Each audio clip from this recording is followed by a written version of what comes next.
It began with a contradiction so violent and so fundamentally incompatible with how nuclear deployment usually unfolds in the United States that even veteran investors felt the jolt. In this industry, there is an order that almost never changes. First comes research, then prototype testing, then the brutal march through regulatory design certification by the Nuclear Regulatory Commission. And only after clearing that summit do utilities move toward a final investment decision, groundbreaking, and construction. That is the normal sequence. That is the pattern carved into decades of American nuclear development. NuScale Power broke that sequence in a way that felt impossible.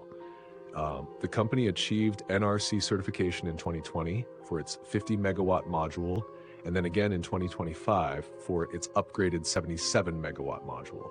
These certifications are considered the hardest achievements in the entire new commercialization process.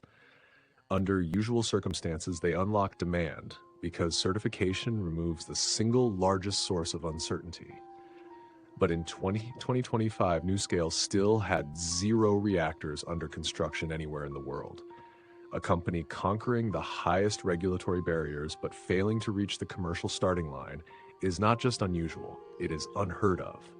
That inversion alone forced investors to consider that something deeper, unseen, might be blocking what should have been a clean path to deployment. The company's origins only sharpened the confusion. In the early 2000s, the Department of Energy funded advanced small reactor research at Oregon State University and Idaho National Laboratory. In 2007, that research spun out into NuScale Power.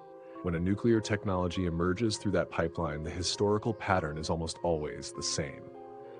One demonstration plant gets built. It may be slow, expensive, or politically messy, but it gets built. That is what federal backing normally guarantees. Yet the closer NuScale moved toward regulatory maturity, the further away commercial adoption drifted. The drift became unmistakable through the carbon-free power project launched in 2016. It had roughly $1.4 billion in DOE support, long-term subscription agreements from municipal utilities, and a confirmed site at the Idaho National Laboratory. Under normal nuclear development behavior, a project with that level of political, financial, and regulatory backing would proceed to construction, or at worst face a delay or scope adjustment if costs changed. But in late 2023, CFPP was not delayed or restructured or phased. It was terminated completely. Such full collapse of a federally backed nuclear demonstration project is extremely rare. This suggested that the barrier was not